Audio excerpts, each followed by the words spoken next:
Hello po. Ngayon ay Tuesday. Oo, December 31, ano? Oo, bukas. Ano na? Ah, tama ba? Yung midnight, medianoche, no? So, sumasagot lang po tayo ng mga tanong ng ating mga kaguruan, ano? So, unahin natin to. Hindi ko nabanggitin yung pangalan, ano? So, new teachers to. New teacher. Nag-start daw siya ng July 15, 2025 to, no? So, tinatanong niya kung kasama ba siya sa mid-year. Hindi, mid-year. July ka nag-start eh. Ang mid-year natin, May no? Baka tinatanong mo tong year-end. Alam nyo, maganda dyan. Hindi ako sigurado, no? Parang pag naka 4 months ka, parang standard yan eh. Pero para sigurado, tanungin mo yung ADAS nyo. Kasi sila yung nagko-compute. Alam ko pag mga bago, kapag hindi kayo nakakumpleto ng isang buong taon, pro-rated. Ano? So, tanungin mo siya, ha? Tanungin nyo lang.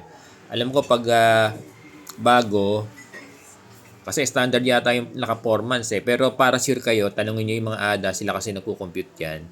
Kung kayo ay non-AYU sa division office, wala namang masama kung magtanong kayo kasi alam ko pag mga bago, pro-rated, ano? Ganon.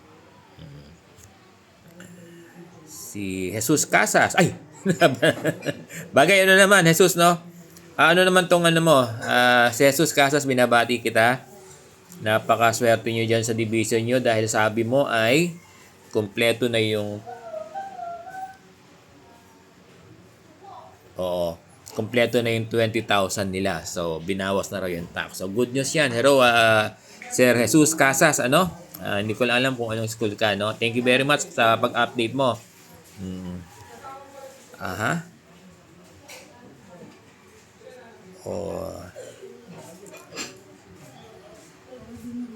Hello, Joanne Rayala. Oo.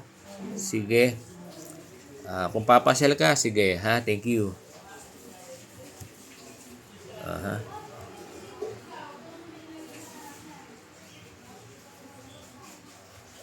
Si Jessica Laura, hello. Okay naman to, mga good news. At tanggap na raw niya yung 10,000 na chalk allowance niya, no? Siguro mga bago yan. Oo. Haha. Ito naman. Nagtatanong. Hello po, Sir Bong. I'm your avid follower. Thank you. May I ask po if allowed po ba makatake ng NAS ang STE o kami may STE? Pero hindi naman siya yung teacher namin. Yes, I know. Science, Technology and Engineering. Alam nyo, special program in sports. Ano bang ano mo? Alam ko, special science kayo, no? Tinatanong mo kung pwede kang kumuha ng NAS. Alam mo, mag-submit ka lang. Ha?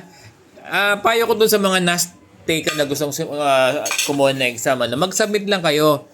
Kasi ito may understanding, i-screenin yan ng division office nyo.